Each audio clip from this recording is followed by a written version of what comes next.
Hi, everyone. Welcome back to What the Fertility Season 2. Today we have Dr. Jeanie Schlafly with us. She is an anesthesiologist that turned into a holistic functional medicine doctor, and she has her own fertility practice called Baby Hope Fertility. So we are so excited that you are here and to talk about your personal journey as well as your fertility practice. Well, hello. Thank you so much for having me. This is very exciting. I feel quite honored to be here. And yeah, we'll start off with I was an anesthesiologist and in my practice I worked in a area very close to Boulder, Colorado, and we saw very healthy patients actually a lot of the time at the hospital who would just come in for either elective surgeries or even emergency surgeries and they appeared for the most part very healthy. And then sometimes I would get into their history or check their chart and see all these other medical conditions, and like, oh, that's so interesting how one person that appears very healthy actually has a lot of problems, and then the other person that appears healthy is healthy, according to the paper at least. And I just kept wondering why, the why about it. And at the same time, my mom was struggling with some chronic problems and doing her own research and trying to find. And actually, she struggled a really long time with chronic stuff. Even when I was younger, I remember trying to get her out of bed, thinking, "Oh, maybe she's depressed. I just need to help her get out and walk." And come to find out, she sought out help and found functional medicine providers that really got to the root of what was causing her low energy and other chronic symptoms. So between the two of those, looking at patients that struggled with some stuff, even though they seemed to be doing all the quote unquote right things, and then my mom who struggled and found answers in functional medicine, that made me want to dive deeper into that. So I was an anesthesiologist, but doing courses on the side, and ended up pursuing a certificate in functional medicine at well, it's called the Institute of Functional Medicine. They're somehow associated with the Cleveland Clinic, I believe. And I was Okay. able to do it all online. So I Yeah. see, yeah, so I wanted to, and we'll touch on it, the certifications and IFM. So I'm assuming that that's what the Institute of Fertility, is it Institute Fertility Medicine? The Fertile Foundations. Fertile Foundations and That's IFM. Okay, great. that's how I got connected, but they're actually not connected. I sounds kind of counterintuitive, but I was on a WhatsApp group from the functional medicine program, and well, some people just started it as not sponsored by the program itself. And I don't know, there's many, many, many practitioners on there, and I don't always read. There's a lot of communication, but it caught my eye. It said, anyone interested in the functional medicine approach to fertility.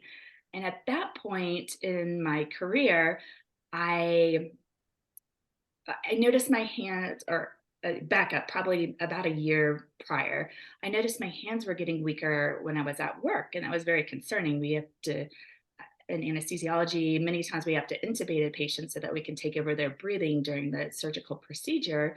And so our hands are very, very, very important. And I ended up at an occupational medicine doctor. It was one day in August 2020, and I'll never forget. And she did some muscle testing and said, "You're too weak to work in anesthesia." So this was on my medical record. Yes. And Oh that meant gosh. the next day I was scheduled to work. The next day I could not work. So it was quite a shock. And a lot of emotions there. However, especially looking back now, I'm like, oh my goodness, what a blessing, because now I can do what I'm really passionate about. And I had already started diving into the functional medicine piece. So I, I was trying to remember the timeline. Yes. So I went ahead and finished my certification for functional medicine. And that's when I came across the WhatsApp, a little announcement. Anyone want to learn more about functional fertility? Then that in my functional medicine training, we learned a lot.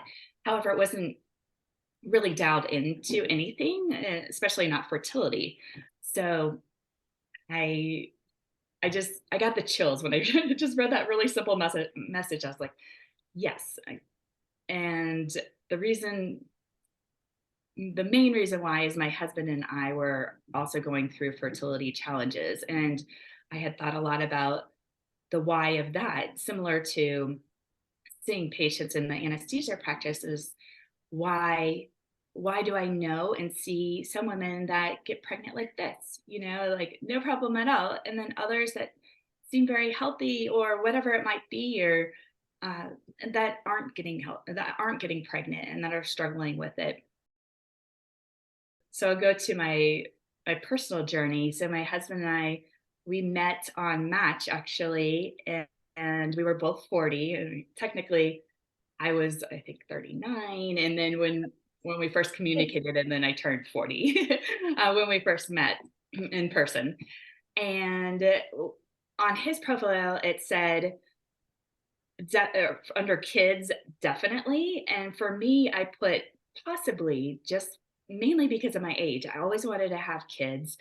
I just, my career took me in a certain trajectory, and then I was dating guys on and off and not finding my soulmate. So, here I am at 40. I always wanted kids, and I don't know. I don't know if I'm fertile. I don't know if I'm willing to take the risk to have a biological kid. And so my husband, or to be at that time, and I did a lot of research and talking to OBGYNs and medical friends and other people, and a lot of talking between ourselves. Are we willing to take the risk to have a biological kid? And I would say probably a year later, we decided, yes, we're willing to do that. And at that time, I was one of those lucky people who just got pregnant like that. It was amazing. Like, I look back on it, especially now, having more knowledge about the fertility world. Oh my goodness, we were so blessed, lucky, whatever the word might be, to have our son. Our son is very healthy. He's now 7, full of energy. That's a wonderful blessing in our life. I love that. And yeah, then we got to about a year after, our son was a year old, and the same questions came through our mind. And I grew up as an only child, and have like lifelong thought about having kids, and knowing that I didn't want to just have one. I've always wanted siblings, and it just didn't happen that way. So, and my husband knew that from the beginning, that part of my story. And so here we are. We're so happy we have our son, and thinking about having another. Well, what do we do? Do we want to go the adoption route, which we had actually started looking into, and that period of time where I didn't know that I was pregnant, but I hadn't missed my period yet, we actually went to adoption meeting. So looking back on it, I was pregnant at that adoption meeting. But honestly, it was really discouraging being at that meeting, because it sounded like the moms will choose the adoptive parents or situation, and normally they choose parents that are younger and that don't already have a child. Well, at the time, we didn't have Miles, my son. However, we knew we were older, so we had a big hit against us.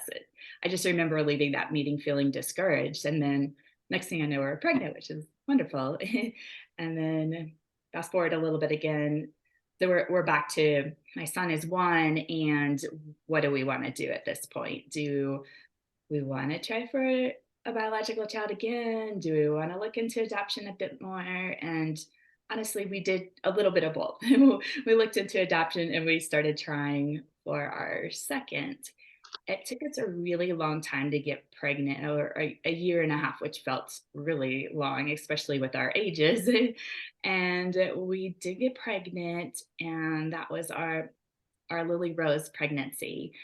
And everything seemed great. Like nothing was on my radar, because we didn't have any problems with my son.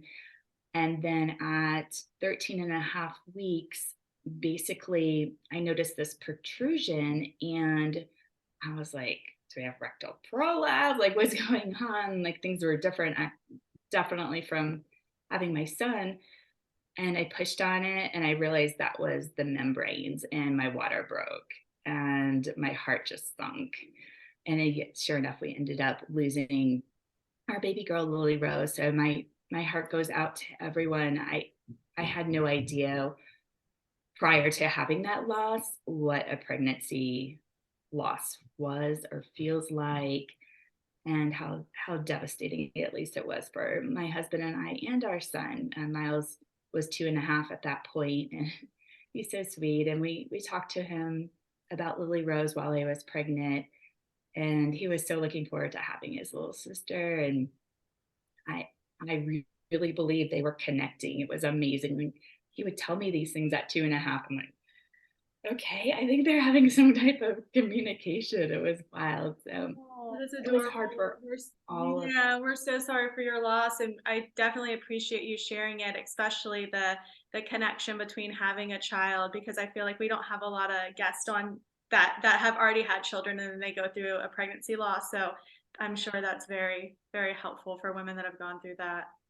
Yeah, it's really tough. So my heart goes out to everyone. And well, looking back on that too, it's interesting how life, brings us different things. And I can just be, I can, I can see the beauty or positive side of it, I guess, is that I am able to relate to people that I work with who have had losses. And unfortunately, it is pretty common. I'm sure it's been talked about on the program, and many the people that have gone through it know, like 1 in 3 or 1 in 4 women go through it. It's And so terrible. were you, I'm trying to do the math, were you like Yeah, 43, 44 for this pregnancy? let's see. That sounds Like, about right. I had Miles at 42, and then it was about a year and a half later, so 43 and a half. Sounds about right. Yeah. and so were they able to, it just your water spontaneous rupture of membranes? Is that really the what occurred? Yeah, it was. I didn't have any bleeding, interestingly enough. They said they were able to deliver her there in the emergency room because my cervix had opened. And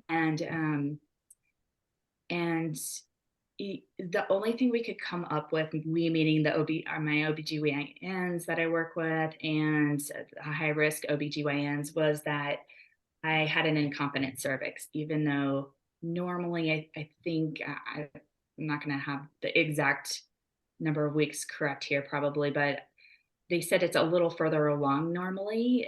I think 14, 15 weeks that usually They the notice baby is. it. Yeah, and they can do like the cerclage and stuff. But that's, it's so interesting you share that because we see that a lot with like second and third pregnancies. So like you would think like, well, why didn't I have that with Miles? And then you have it Yeah. with Lily Rose. It's very confusing. Yeah.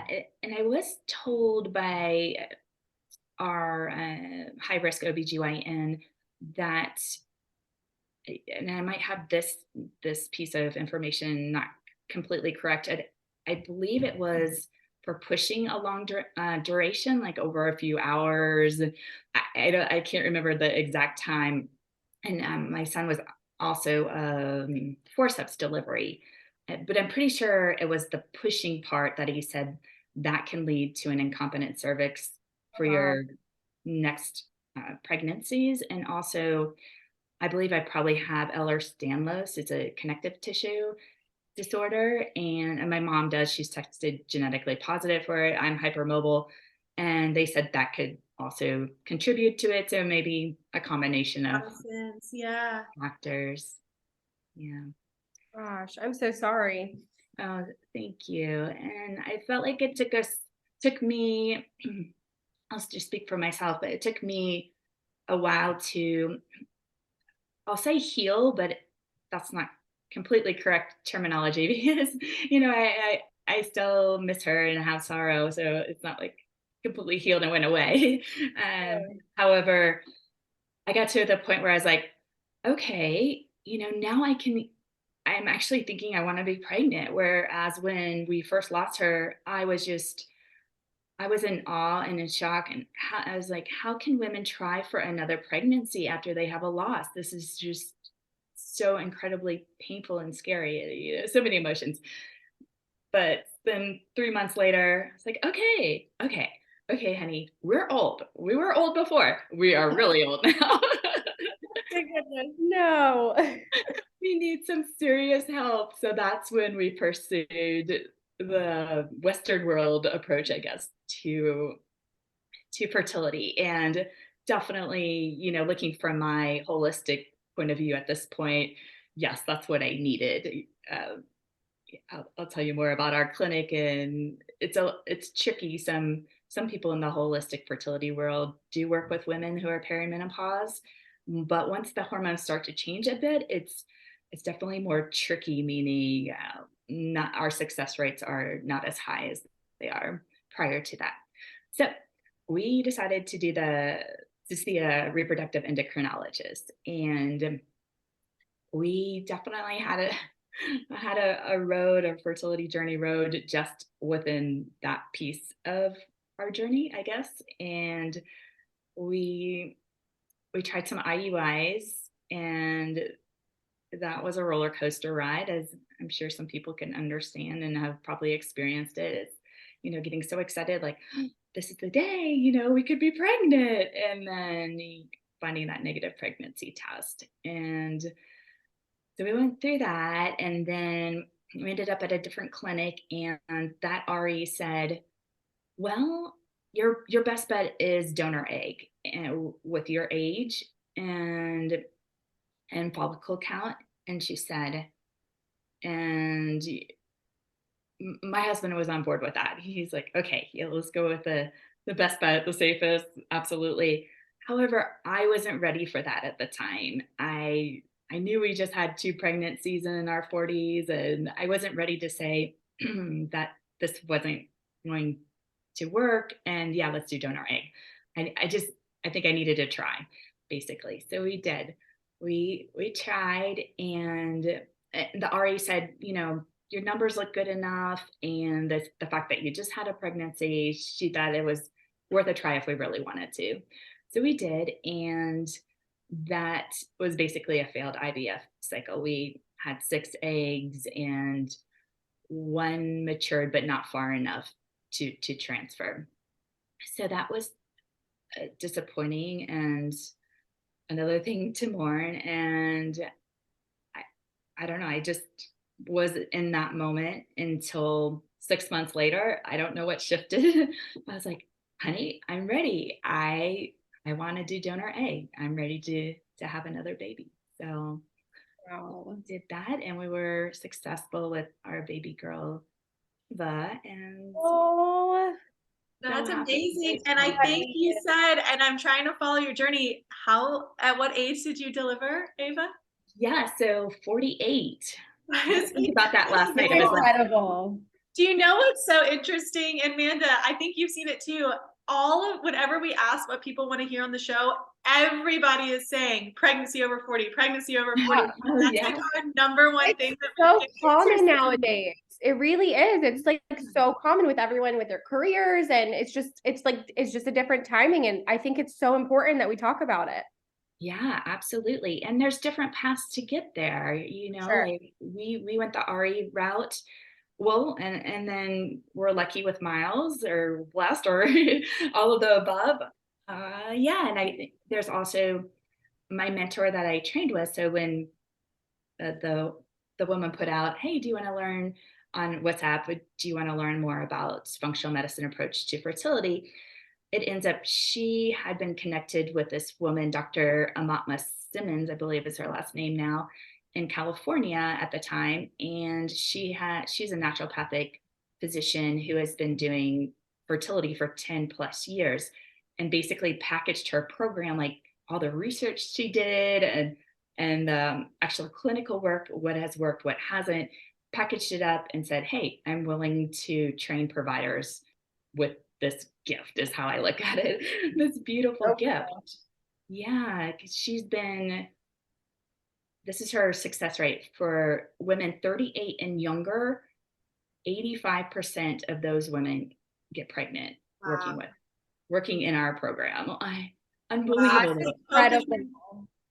Yeah, so like focusing on like the holistic approach, really like functional medicine based. Yes, functional medicine and holistic. Like the combination of it. So unbelievable. Anyway, but her story, and I won't tell her story, but what motivated her was she wanted to preserve her fertility. So that's why when you said people wanted to hear about it over 40, that's what came to my mind, is that we can help preserve fertility. I mean, we can't guarantee, okay, you'll be fertile until this age, of course. However, we can pretty much guarantee, if people follow what's known here to work, that their fertility will last longer than it would have without doing these steps, if that makes sense. It Wow. does. Yeah. I would love to to really thank you for sharing your story. As we get into your clinic and the why and the how, I think that just is so meaningful, and people are going to understand like she's coming from a place of experience, which is awesome. So I was reading off your Baby Hope Fertility to my husband this morning, and normally he's like, yeah, sounds like cool, like whatever. But he was like, can you ask her this question and this and that question? Oh, really? That's so cute. Love That's to great. get into your Love clinic, it. Thanks for hear asking. about, yeah, right, hear about what you do, and then maybe I have some questions for you. Yeah, absolutely. Bring them on. You know what I love that you just said, that is that the male was interested and involved, because that's another piece that sold me on Dr. Amatma, like training with her, was, oh my gosh, she's so right. She said the male is 50% of the equation. Sure, you have the sperm, you have the egg, it's 50%. And at least in our experience, that wasn't so when we went to the reproductive endocrinologist. I don't even know. Yeah, yeah. My husband had had a semen analysis at some point. Yes, definitely. But that was pretty much it. And I was like, okay, there's your semen analysis. And, no looking into his health at all anymore, or asking him how he is or anything. My And husband, so he was reading their website and he called it. I mean, I think on your website it says something like you do, oh gosh, you look at both partners, and it was like it wasn't vague, but it didn't say like we do a full thing of the male. And he's like, oh, that's so cool. So for our journey, we have, I don't even know if we have unexplained infertility. We've had 6 miscarriages, and then we had my daughter, but there's been no diagnosis for any of that. And my husband has an autoimmune disease, and so our whole entire, and I've never been diagnosed with anything. So like our whole journey, he kept saying, look at me, please look at me. Can we do yes. DNA sperm fragmentation testing? Can you please look at me?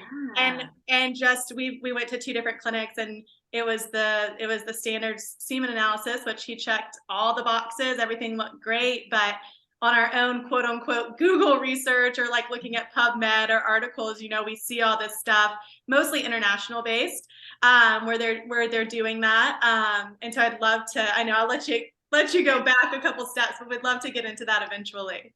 Yeah, no, absolutely. That's so interesting. And I'm so sorry for your losses. Oh my goodness. That's heartbreaking. And I give you so much courage for not giving up.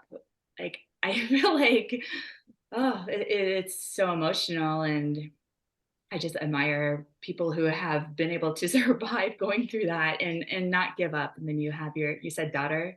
Yes, I do. And it's so funny. I just recorded an episode this last week where I was talking about like my journey and like for the future. And it was kind of along those lines of, I've heard so much, like, I just want to give up. I want to throw in the towel. And while that is necessarily sometimes, like, people do get to that point if they're financially, to that breaking point or emotionally. And I was just like, I'm so glad I didn't stop, because yeah, my daughter's 7 months next weekend. Oh my goodness, how fun. That's awesome.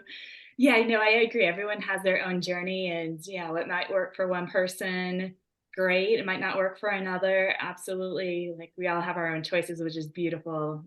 And it's beautiful too that we have different journeys, but then there are threads that are similar, so we can not feel alone. I know that was a big piece for me, was just feeling alone in it. And that's what I love about our clinic. And my business partner and I are starting a group fertility. So I'm feeling so hopeful that that'll even more bring, I I think just my story helps bring to the patient like they're not alone, but then to be in a group of other people going through it at the same time, I think is going to be really powerful. So So, Absolutely.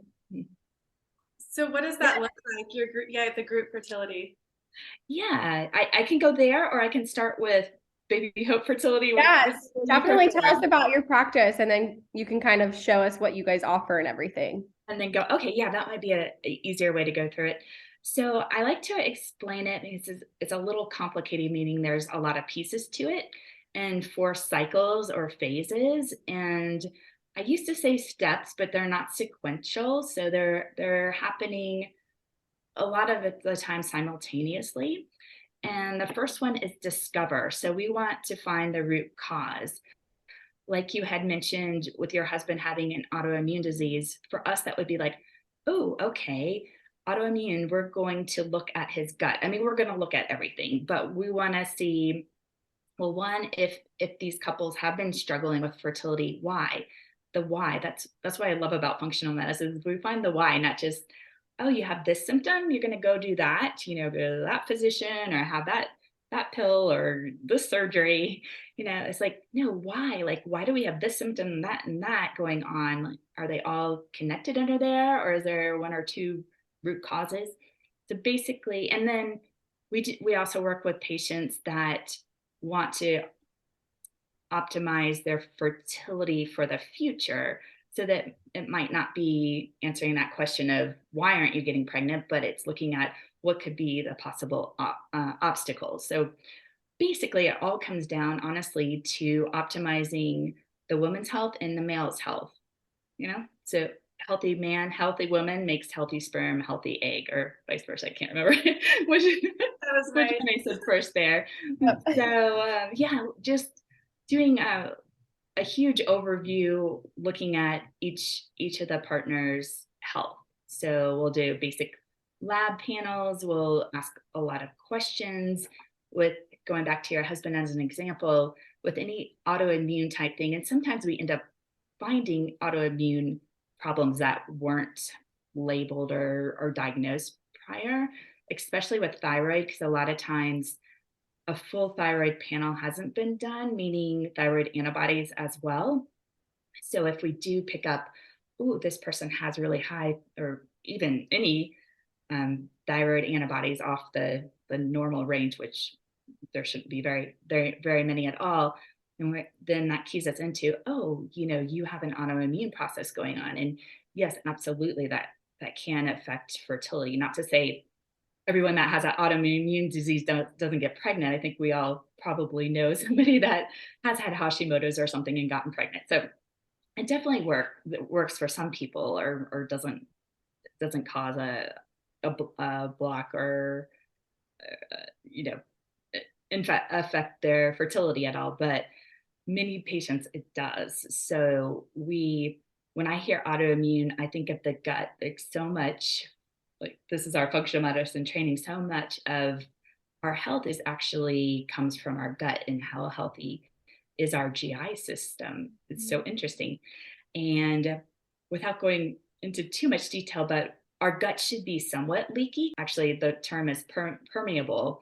But if it becomes leaky, like too much stuff gets through, then so these, just think of it as like this foreign stuff that normally shouldn't get through, these bigger protein molecules or whatever they might be, get into our blood system. And then our body does what it should. And our immune system says, hey, this shouldn't be here. Let's build an antibody for it. Okay, great. Well, the problem comes in when sometimes that foreign material looks like our thyroid material, or like our stuff in our body, or our cartilage. And then our body, instead of just attacking those foreign things that came through our gut, starts attacking our own tissues. And then hence the autoimmune piece. So we can look at that as the root of the problem, right? And then how are we going to quote unquote fix it? Well, for us, it's a lot of times doing a stool analysis and digging deep into like what's off balance. and also looking at food sensitivities, because if we can't plug those holes, so to speak, help like things, the gut not be as leaky, then things are gonna keep coming through, and we're not gonna get anywhere. And with the food sensitivities, I personally have done it myself. It's not an easy road. This whole path of our program is not an easy fix, so to speak. However, it's getting people healthy, which is beautiful. Like I could speak on that forever as well. Can I ask Getting a quick question about yeah, that? yeah, please. So during my journey through, reoccurrent loss and trying to figure out for me, I tried the AIP route, so like the autoimmune protocol, like it was Oh, a how you eat in terms of food. oh, I've heard so many women with reoccurrent loss do that and have success. It's so hard. yes. Like, it sounds, maybe it's not called what you guys do with food sensitivities, but it is just like almost like an elimination diet. And then Yeah, adding back in, and it's so difficult. Like I wanted a baby so bad, and I couldn't do it. Same. No, same. I actually do have an autoimmune, and I've had gut issues my entire life. Like have done so many, like been scoped so many times. So I'm like, oh my gosh, I like need to come to you and you do all of these analysis on me. yeah, it's a lot, meaning like time and energy. And then, so for example, this food sensitivity panel, the results come up mild, medium, or moderate. Anyway, in three categories. It's from less severe to more severe. And this one particular company that we use, because Dr. Amatma has tried a bunch of different companies, she's done all the footwork, and this is the one that statistically and reliably has, when patients eliminate those foods, feel better, like their symptoms resolve. So that's the one we use. And they actually, the way they do the testing of people's blood, when they give blood to this company, they look for not just IgG reaction, but all these other immune reactions that our body does, which is so interesting that it's not just the IgG. So like how much of a reaction are you getting from these foods? And we do a 200 food panel. They offer different ones. And so the results come up in these three categories. And with the mildest category, we say you can rotate those foods, so you don't have to completely eliminate them. But yes, it is difficult, because for me, I have so many foods, because I'm sure my gut's leaky. And so the moderate and the max, I'm going to just call it, those aren't the terms they use it, but for me, I had to completely eliminate those. And yes, it's very tricky, because when you go out to eat, there's you don't know exactly And what's in sometimes it. they're quote unquote, I hate saying this, but quote unquote healthy, like Oh legumes yeah, or grains, or it's not like, oh, you absolutely. shouldn't be eating like dairy. That's a bad example, but you shouldn't be eating something that's like quote unquote inflammatory. So it's very unique per the person. No, you're right. It is very unique. Right. Kale can be on there. And you're like, well, I was eating a bunch of kale because it's Yeah, healthy. And healthy. Yeah. that's exactly why, because our body, I've learned that if through my training, that if our body sees the same food every day, it sees it as foreign, and then it builds up an immune reaction to it. So exactly, like you So think you're doing like something healthy. Right. So yeah, that would be the piece we would do to help if somebody has an autoimmune problem. And I'm jumping ahead a bit, but so we do that's a discovery. We look at just anything that it could possibly be from history. I mean, we don't say you have to do every test, because it gets very expensive. The functional medicine tests aren't covered by insurance for the most part, and they're not cheap. And then, so that's a discovery, and we're continuing to get results back. And then I'll jump ahead to the third one, which is rebalance. And as we get results back, say your vitamin D level's low, then we're going to add more vitamin D to your regimen. That kind of thing, where it's not, that's continuing to happen. And then phase two is detox. And not only is it a physical detox, because our bodies have accumulated chemicals, it just happens, as as careful as we are, it can definitely make a big difference, but it's accumulated from years of just eating food, just living. And but not only detox like physically from our bodies, but also from our household as well, our environment, which is mainly our household is what we can somewhat control, right? We can control the products that we have. I tell people, yeah, I used to go to Target and think I'm safe, and then I realized I've come home with products that aren't safe. I think I candles are literally so threw innocent. everything out in my house when we were trying for so long. I like went through every single cabinet. I mean, it was intense. I've even Yeah. seen, Tried it all. yeah, I've even seen like chairs, right? Like you're sitting in a chair and underneath the label says like may like have been made with cancer, Yeah, like all causing these. properties. And yeah, I definitely don't want to tangent anymore because I feel like I've done that too much. But Amanda, I think you followed my story enough, and I'll just leave it at this. For those of you that followed my story very, very closely, my car got flooded. And about 2 months before we started trying to conceive, and about a year later, we found all of this mold in my car that I had been spending hours in commuting to and from work. And I went to a functional medicine doctor that found the mold through the testing, did the full detox, got a new car, got a new car. And granted, like, I didn't conceive for another year and a half after that. And I know it takes like that time, but even just like the mold found in like the coffee pods and all that stuff. So I will stop my tangent, but that's my experience. Absolutely. Yeah. And it's interesting because we all have different abilities to detox, depending on our genetics, depending on our environment, epigenetics. So yeah, what might affect one person, they're around and surrounded by whatever it might be. Hey, they get pregnant fine, but other people have problems. It's just, yeah, it's interesting. So that's why I love this approach because I feel like it's puzzle, a big puzzle. And if we put all the pieces together at once, then that allows our bodies to heal themselves because we have that capability.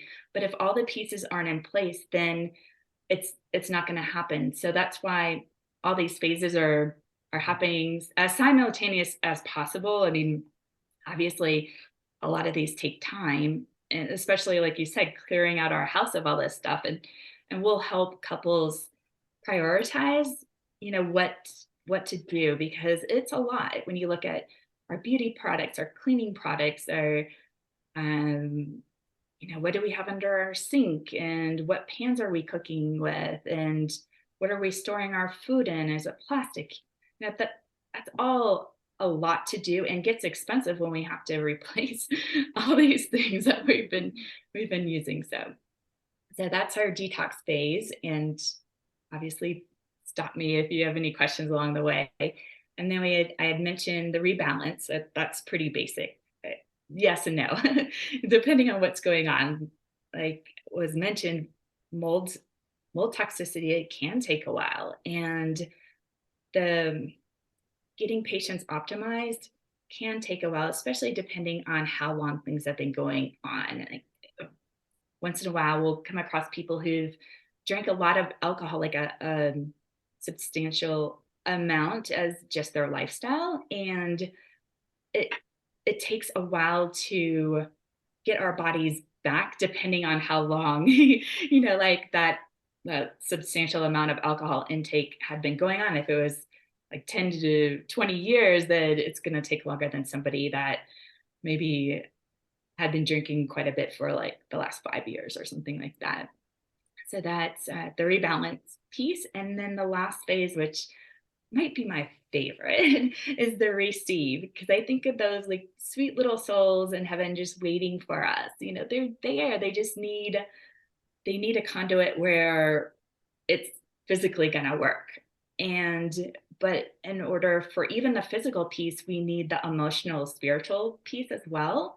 And so it's kind of multidimensional, is so that there can be blocks, like spiritual, emotional blocks. And for me, it was losing hope. And that's why I ended up naming the business Baby Hope Fertility, because it finally shifted for me. But for a while, I didn't have hope because we had had so many failed attempts. We'd had our loss and failed IUIs, failed IVF, and we got to the donor piece, and I was speaking to, honestly, it was like a new friend. It was a mom of one of my son's classmates I had just met, and for whatever reason, just felt like I wanted to open up. And I think it was that time, and it wasn't like I hadn't opened up to other people, but whatever the magic in the situation, I finally had hope. Like it finally came to me, and I couldn't force that. I'm telling you, I tried. I tried so hard, all the tricks, and we do have workbooks, and I believe all that stuff really helps, absolutely.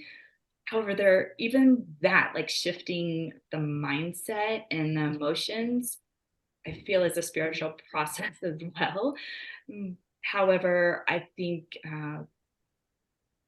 with with paying attention to it, and also uh, myself and my partner are trained in body intuitive, which is similar to body talk. I don't know if anyone's familiar with that, but the premise is that we all have abilities to heal ourselves, but we sometimes have blocks. And doing muscle testing, we're able to energetically help determine what those blocks are, and the emotional piece.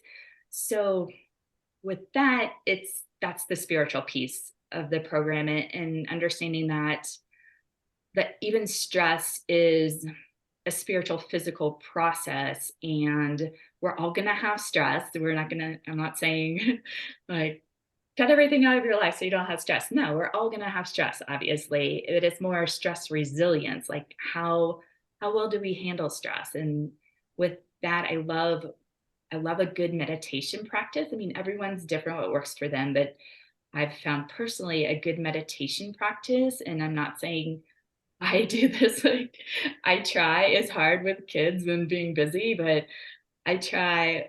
Ideally, I'll do it 15 minutes in the morning, 15 minutes in the evening. Honestly, I'm lucky if it happens 115 minutes a day. However, I find it decreases my stress level, so that when something does stress me out, I'm coming from a lower level, if that makes sense. Visually, I usually say, I have my hand down low and then I go just up a bit. But if my hand starts at that up a bit spot, then it gets really high. And then, yeah, I can just feel it physically in my body. So for me, meditation is a beautiful thing. And we just help facilitate what might be a good way to get people in their parasympathetic states versus their sympathetic states. I love that that's a component of, yeah, the program, because I don't know, Amanda, if you sought that out, but we have like the What the Fertility local group here in Charleston, and you find so many people going to their REI, then going to a functional medicine doctor, and then searching out for like that spiritual piece. I know, like, I was just grasping at resources. I don't know if you've heard of the book Spirit Babies. Oh, you should read it. A lot of the stuff that you're sharing, I will send you a link to that. It's I was reading that when I was going through losses, and found some specific meditations to conception through like Insight Timer that was like very specific to meditating and like mind body connection with even like the uterus. It was very interesting, but I love that that's just standard component of the program. Yeah, thank you. Me too. I love that piece. So yeah, that's Baby Hope Fertility in a nutshell. And then going to Project Fertility. It's funny, we thought for a while, like, what do we want to name this new venture that we're going to use, work with groups, couples and groups, and finally came up with a Project Fertility. I was like, yes, we're both like, yes, that's it. And then I was on a trip with my girlfriends, and I'm like, yeah, we came up with this great name. And then I couldn't think of the actual word.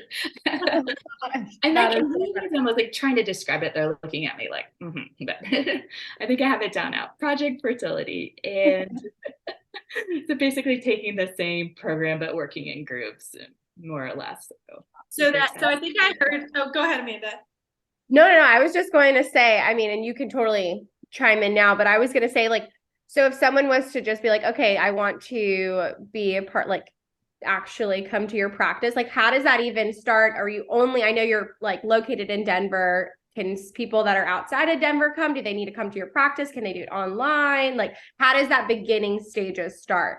Yeah, really good question. So normally, most of the interest I find is actually here in Colorado or the Denver area.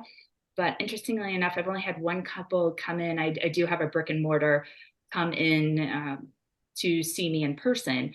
So I do everything virtually. I find a little tricky how to work within my license. So technically, if someone's in Colorado, then it's under my license and no worries at all. And starting this new group, we can reach out and connect and help many couples that aren't in Colorado. So I love that piece of it. So I think that's how I'm going to work in the future with couples that aren't in Colorado. Because right now, if a couple's not in Colorado, technically they do need to come here for the first visit, and then I can establish a patient-doctor relationship with them, and then do everything else virtually, if that makes sense. The way that I can work in a group in Project Fertility is it'll be more of a coaching setup where we're saying we'll make it more general. Like we'll be able to see results, but it'll be more of general guidelines coaching versus actually diagnosing and treating. So Yeah, no, it's a little tricky. that makes a lot of sense. Amanda's prime example, like people will travel, like you travel. I traveled for my transfers. I don't know, my quick story. My embryos we adopted embryos and they're all in Michigan. So I'm like the go-to traveler for any treatment. So That's wonderful. That's so wonderful. Yeah, my husband and I ended up going to Mexico for immunization type treatment because it's not done and it's not FDA approved. Like, they do it in Europe and in Canada. It's just not approved here. So I understand. I travel too.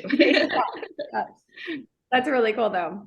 So it sounds like Project Fertility is still in the like initial phase of launch, but eventually will that be on your websites? We'd love to share your website in the show notes, and so maybe just in the future, people can come back to the website to look for that. Yeah, absolutely. Please do. Thank you for sharing it. And our projected launch is August. So yes, there's nothing on my website at the moment about it, but there will be.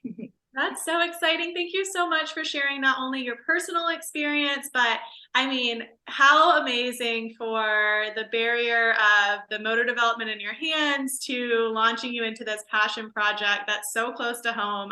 Amanda and I can relate like via this podcast, right? Yeah. So thank you so much for reaching out, being on. Is there any last, I guess, final words for any woman, let's just say like in their 40s that is looking, for hope? Oh yeah, well, there is hope.